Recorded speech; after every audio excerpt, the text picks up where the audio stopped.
My name is Sarah Mitchell, and at 34, I thought I had built the perfect life. 12 years married to David, a rising finance manager, two incredible children, Sophie, my brilliant 10-year-old, and gentle 7-year-old Jake, and our cozy home in suburban Denver. I never imagined that my world would crumble, or that my daughter would become our family's unlikely savior. I grew up in a working-class family where every penny mattered. My father drove trucks for 30 years while my mother worked as a school secretary. They taught me that financial security wasn't just important, it was survival. When I met David during my senior year at Colorado State, I was studying business administration while he pursued his finance degree with infectious ambition. Our courtship was a whirlwind of shared dreams and 5-year plans. David could paint visions of our future that made anything seem achievable. We married right after graduation, both landing entry-level positions at decent companies. Those early years were challenging but beautiful, scraping together our first apartment deposit, celebrating small promotions, and dreaming about the children we'd raise. When Sophie arrived, David immediately opened college savings accounts. "Our kids are going to have every opportunity we didn't," he declared, setting up automatic transfers that grew steadily each month. Sophie exceeded every expectation from the start. She was reading chapter books by age 5, solving complex math problems by 7, and recently scored in the 99th percentile on standardized tests.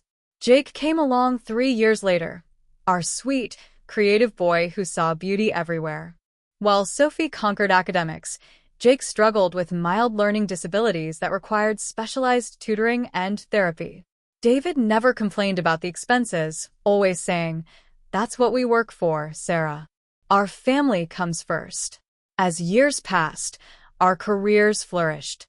I became a senior business analyst at a consulting firm while David climbed the ranks at Mountain Financial. With each promotion came longer hours and more travel, but also growing security. We upgraded to a 4-bedroom house in an excellent school district, took annual family vacations, and most importantly, never missed a contribution to the children's college funds. Everything shifted when my father suffered a massive heart attack 18 months ago. As his only child, I became his primary caregiver, spending evenings at the hospital and weekends managing his recovery. David initially stepped up with household duties, but gradually grew resentful of my divided attention. "I feel like a single parent here," he complained after 3 months. "The firm is considering me for senior portfolio manager, but I can't put in the face time when I'm always covering for you at home." I tried balancing everything: work, children, my recovering father, and my increasingly distant husband. When Dad finally stabilized, I hoped our marriage would return to normal. Instead, David had changed. He became secretive with his phone, developed expensive tastes in clothing and restaurants, and started working late with suspicious frequency. "It's part of climbing the corporate ladder," he explained when I questioned a $400 dinner charge. "Networking is essential at this level." Last January, while organizing our tax documents, I discovered discrepancies that made my blood run cold. Credit card statements showed charges at upscale restaurants on nights David claimed to be working late, expensive hotels during supposed business trips, and recurring payments to a jewelry store I'd never heard of. "These seem like unusual business expenses," I mentioned casually one evening, sliding the statement across our kitchen table. David barely looked up from his laptop. "Client entertainment. You know how relationship-driven finance is. At the Fairmont? That's an hour from your office." His expression hardened. The client chose the location. What's with the interrogation? 2 weeks later, David announced a weekend conference in Las Vegas. He packed his best suits and, oddly, golf attire for a supposed indoor financial summit. When I called his colleague Mark under the pretense of forwarding important documents, Mark's confusion was evident. "What conference? There's nothing on our calendar this weekend." That night, Sophie found me crying at the kitchen table after Jake went to bed. "Mom, what's wrong?" My 10-year-old sat beside me, her intelligent eyes full of concern. "Just grown-up stuff, sweetheart. Nothing for you to worry about."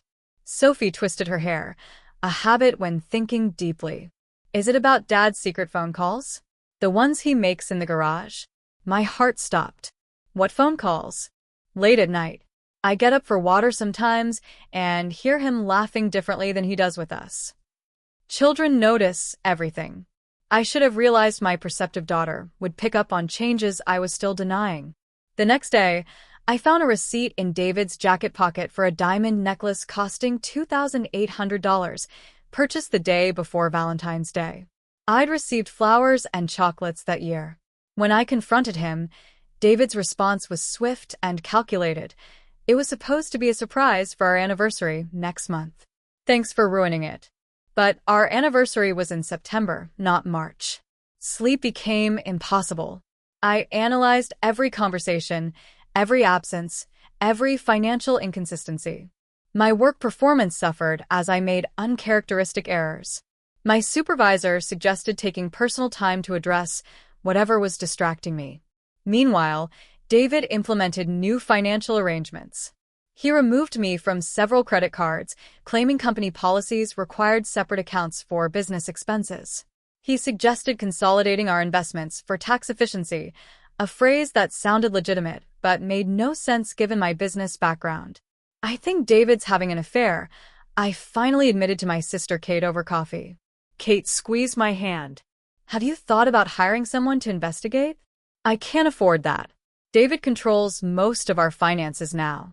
Then you need to investigate yourself, Kate said firmly. This uncertainty is destroying you. She was right.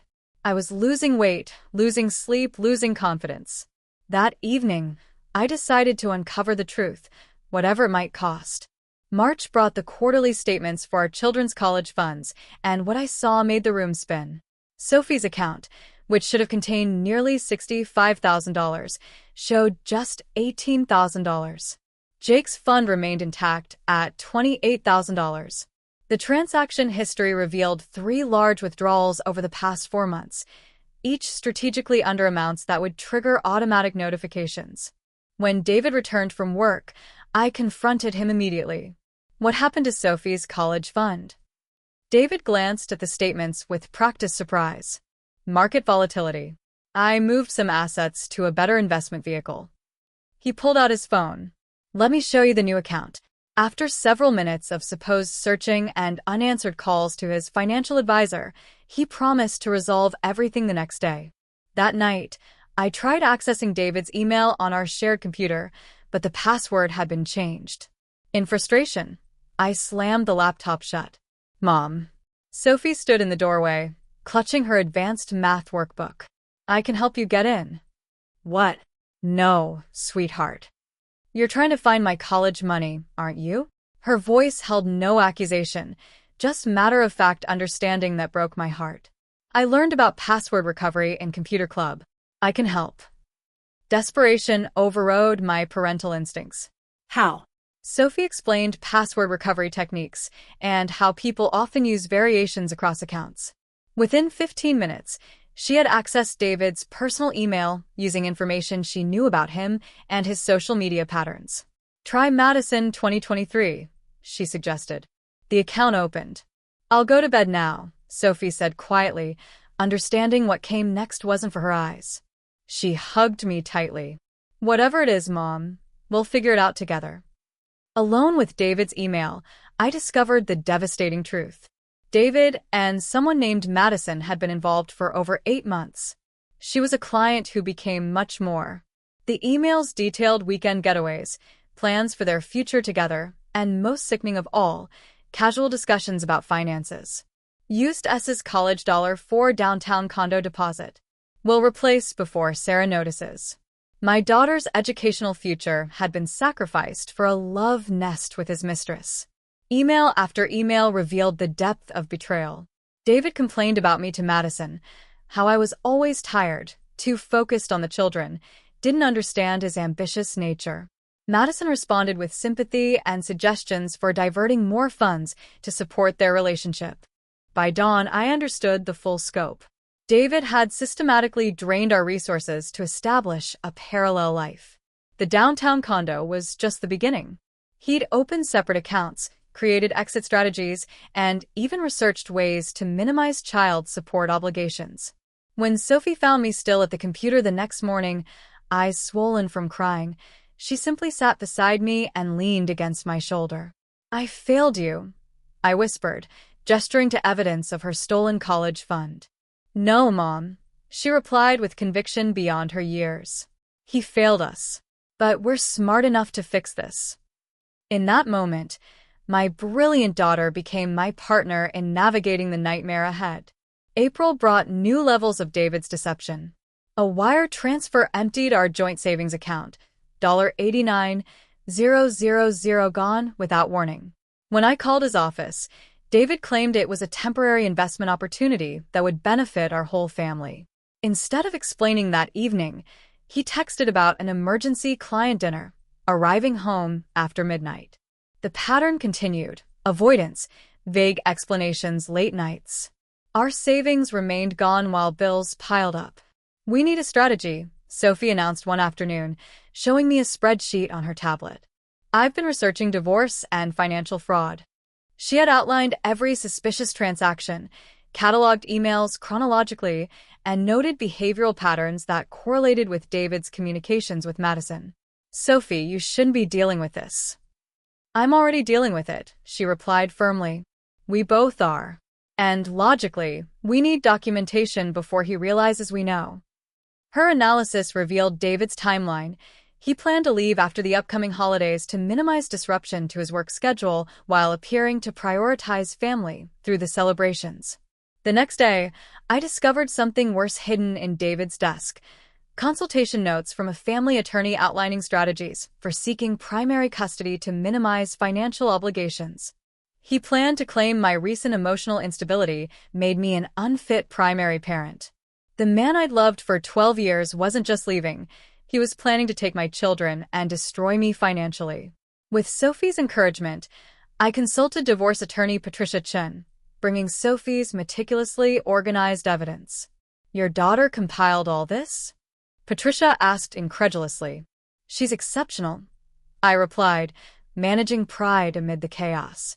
"You have clear evidence of financial infidelity," Patricia explained. "However, David has been planning this extensively. We need more concrete proof before filing: bank statements, property records, anything to create a complete picture before he can hide more assets." Meanwhile, home life deteriorated rapidly. David became openly hostile when questioned about money, gaslighting me about previously agreed expenses. We never discussed Jake's speech therapy continuation. He snapped when I mentioned the approaching payment deadline. "You make these decisions unilaterally. We had discussed it months ago, even marking it on our family calendar." Sophie witnessed his denial, her expression hardening as she observed his manipulation tactics. Later that night, she approached me in the laundry room. "Dad deleted a bunch of emails, but I set up forwarding on his account before he changed the password again. Everything new goes to a secure address I created." "Sophie, that's necessary," she finished firmly. "He's lying to all of us. He told Jake yesterday we might not afford his summer art camp because of your spending."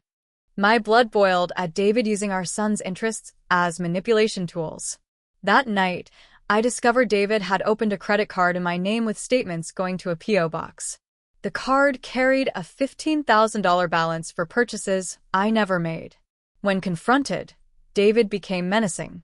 "Back off, Sarah," he warned, his voice lower than I'd ever heard. "You're becoming paranoid. Maybe you should see someone about your anxiety." I retreated strategically. Sophie was right.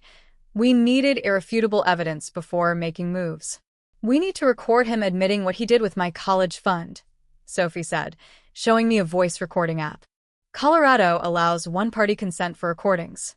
If we're careful how we approach it, we can get him to incriminate himself. My 10-year-old was thinking like a legal strategist. "How would we do that?" Sophie's eyes gleamed with determination. "I have a plan." For 2 weeks, Sophie conducted research worthy of a law student, studying financial fraud cases and creating an evidence binder organized by misconduct type. She'd color-coded David's email exchanges to highlight contradictions. "The key problem is proving intent," she explained, printouts spread across her bedroom floor. "Dad can claim he was moving investments around unless he admits otherwise." Sophie outlined her strategy: Create a situation where David believed he was having private conversation, guide discussion toward finances non-threateningly, and record his responses. I can create a fake banking alert, she said, showing me a mock-up of our bank's notification system. When he gets this during dinner, he'll think there's fraud detection on his secret accounts. Her technical skills astounded me. How? HTML and basic design. The link goes to a page I created that looks exactly like his banking portal. He'll think his separate account was discovered and linked to our family accounts. The plan was sophisticated and risky. If discovered, it could worsen our legal position. But allowing David to escape accountability was unacceptable. We need Jake out of the house during this, Sophie said. It could get ugly. I arranged for Jake to stay with my sister on the night of our operation. The evening arrived with spring thunderstorms matching my internal turmoil. I prepared David's favorite meal and opened expensive wine he'd been saving. Sophie set the table formally, placing David's chair facing the kitchen island where her phone lay charging, recording app active but hidden.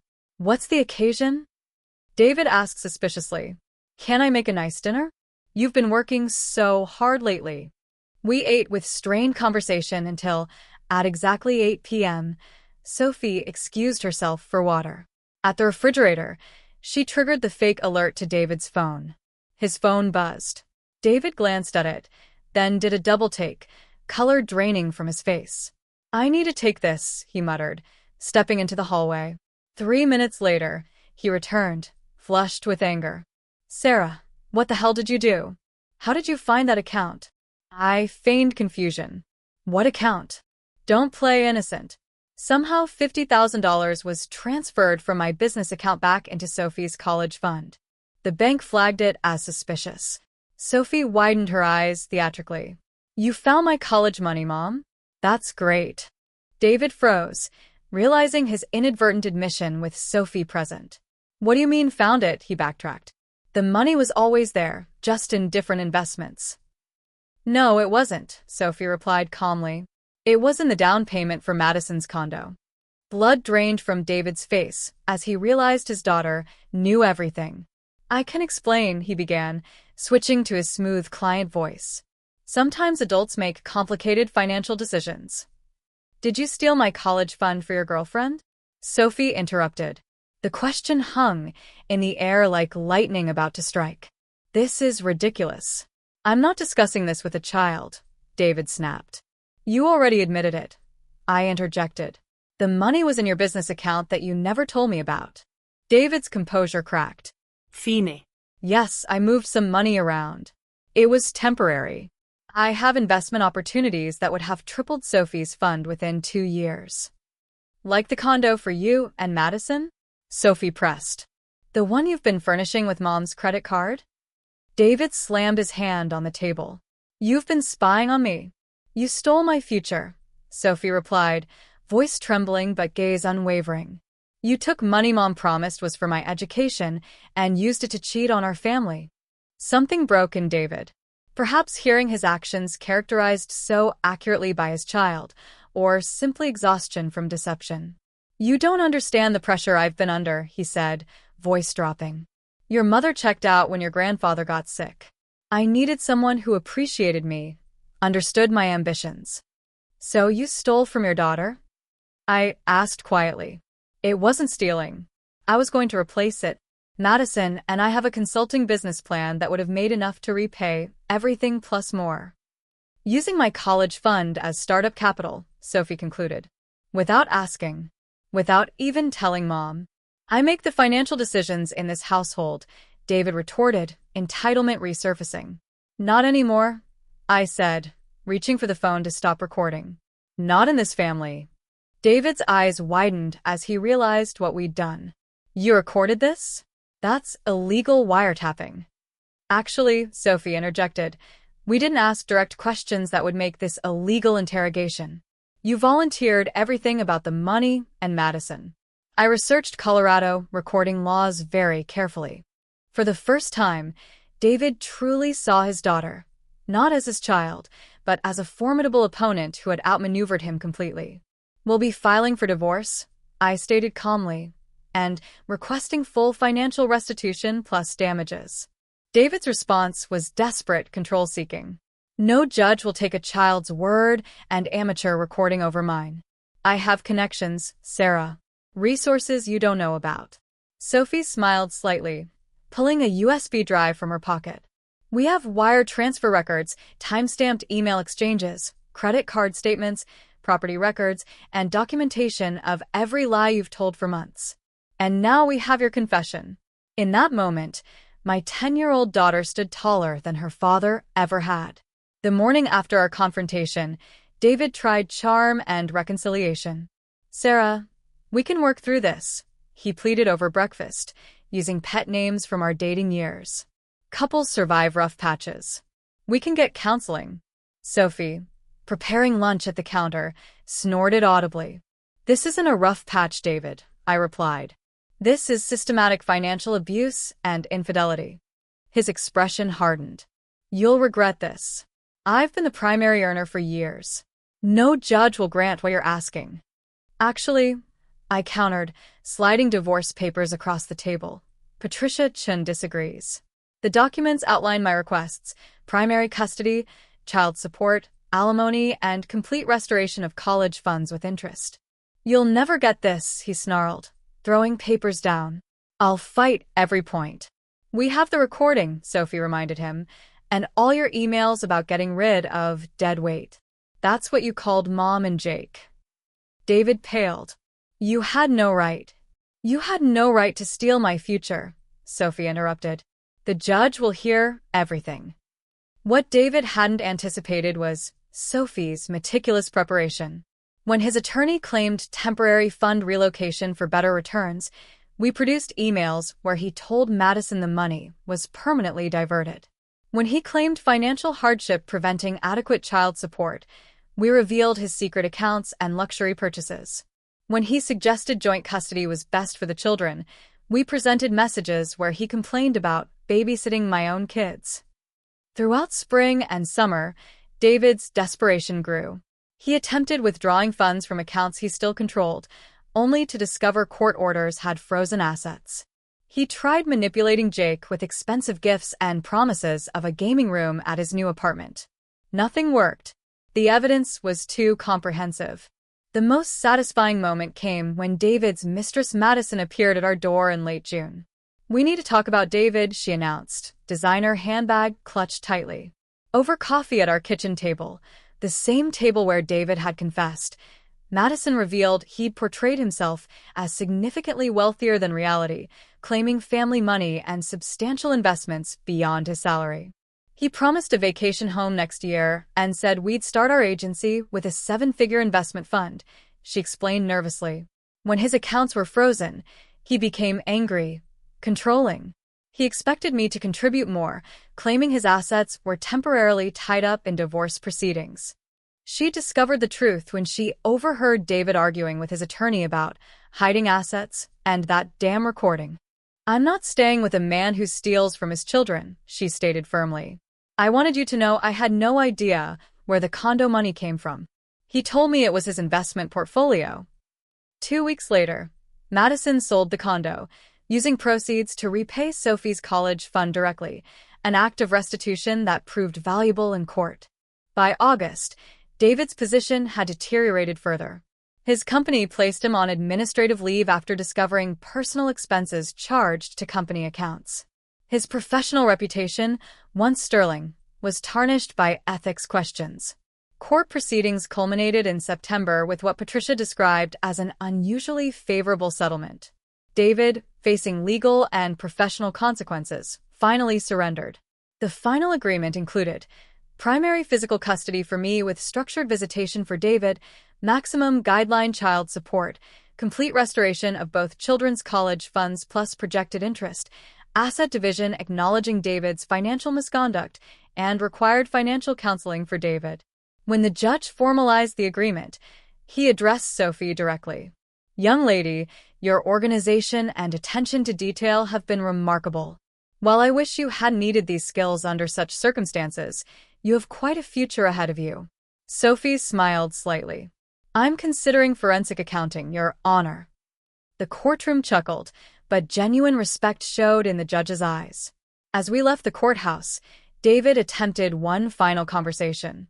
"This isn't how I wanted things to end," he said quietly, usual confidence deflated. "You chose how things would end," Sophie replied before I could respond.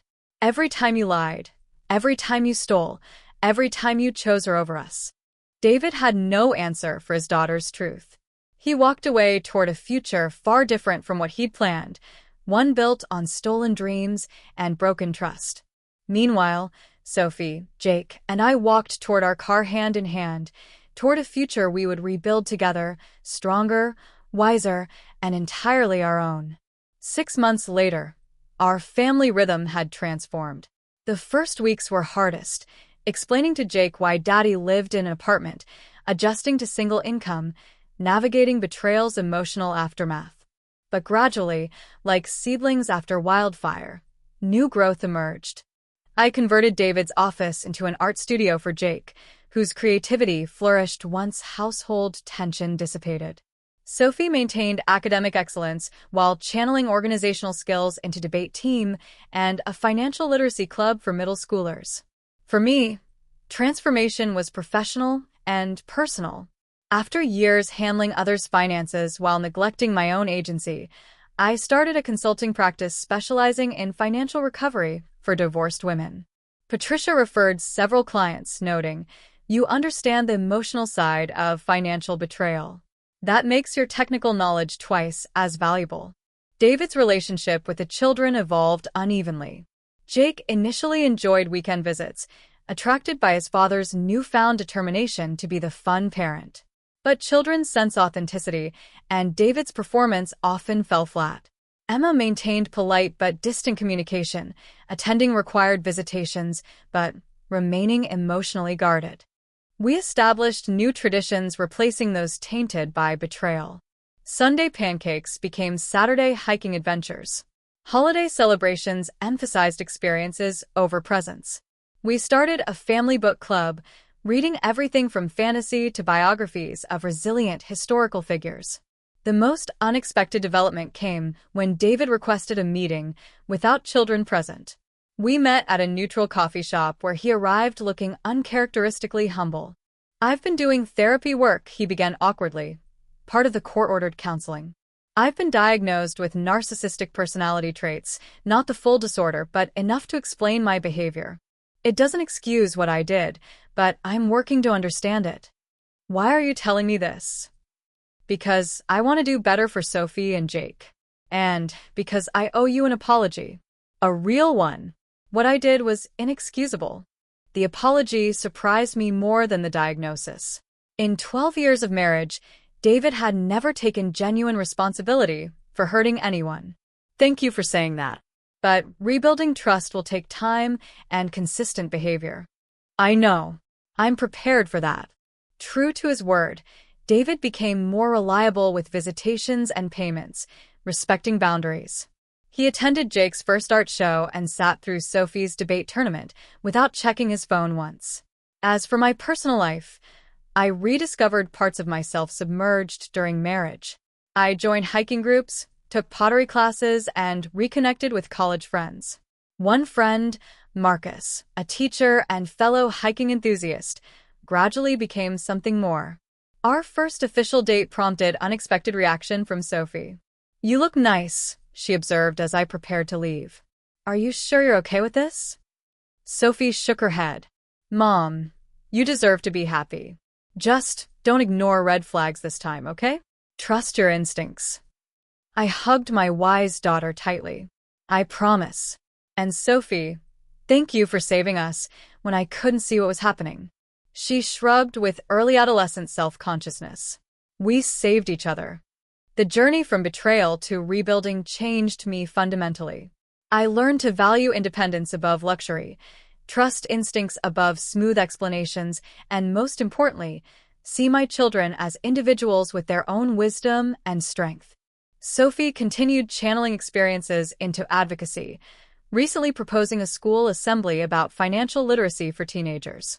Jake created a painting series titled Our New Family, featuring bright colors and uplifted faces. Life after betrayal isn't perfect. We have moments of anger, hurt echoes that resurface unexpectedly. Jake sometimes asks why his friends' families look different from ours. Sophie occasionally displays cynicism beyond her years. I still double-check financial statements with unnecessary frequency. But we're building something genuine from the ruins of what proved false. Our new life has a foundation of honest communication, mutual respect, and unshakable knowledge that we can survive crisis together. Some evenings, sitting on our porch swing watching the children play, I realized that losing what I thought I needed led directly to what I truly deserved: authenticity, peace, and quiet pride in modeling resilience for my children. Sophie's college account now exceeds projected balance thanks to Madison's restitution and careful reinvestment. The money matters. Education creates opportunities. But lessons learned through its temporary loss proved equally valuable. Sophie understands financial management better than most adults. Jake knows that speaking truth brings healing. And I've learned that recovery isn't just possible, it's inevitable when you face reality with courage and right support. Sometimes the most painful chapters become foundations for our greatest strength.